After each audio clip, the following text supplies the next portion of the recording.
Welcome to this lecture on type conversion in C#.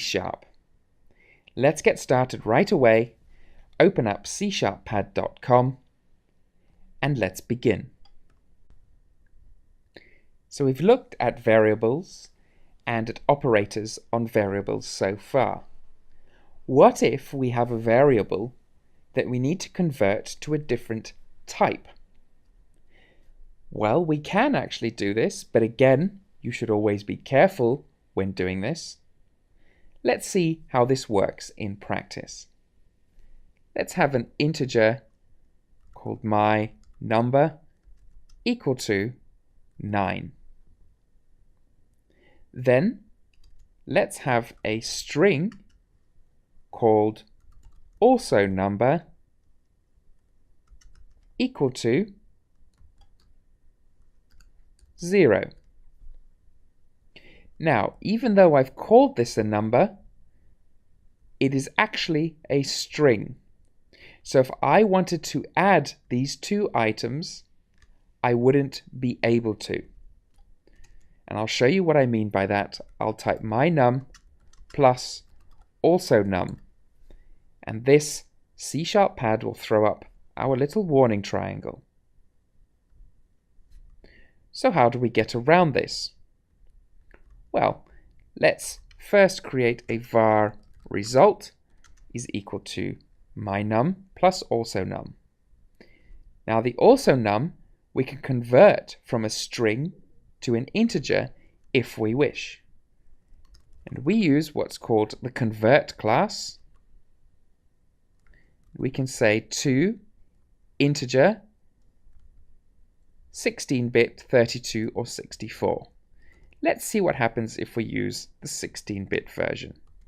Let's open a bracket and pop our also num into there. And that seems to compile fine. Then let's print out our console.writeLine result. Then let's click go. And we have our 9 plus 0 equals 9. Now there's something you have to watch out for here. If I copy this code and paste it back in, and I make my string equal to Grant, which is clearly not a number, let's see what happens when I click go. We get an error. Input string was not in a correct format, i.e. you told me to convert a word to a number, and I cannot do that. Now, this gives us a nice little pretty error here, but if you try to do this in an app or any kind of software, you would get a crash. The whole thing would die. And of course, that's not a very pleasant experience for the end user. I'm going to show you how to get past these sort of errors a little later on in this section. But for now, let's look at converting some more variables in C#. Let's say I have a double my num is equal to 786.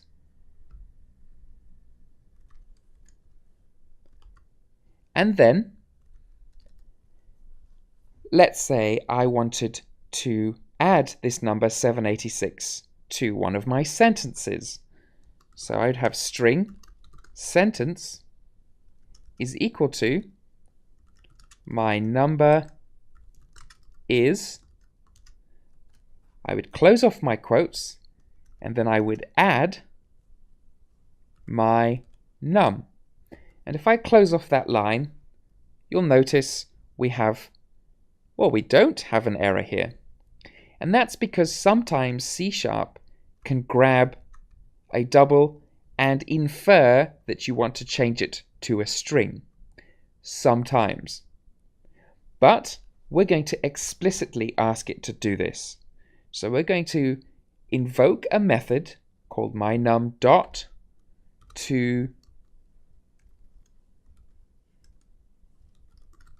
string.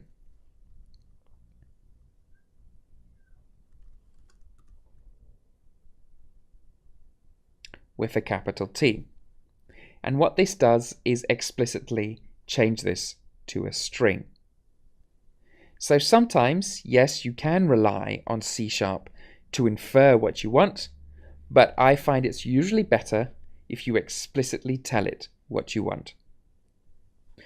So now we can, of course, print out with our console write line our sentence. And when I hit go, my number is 786. And that's really all there is to converting variables in C#.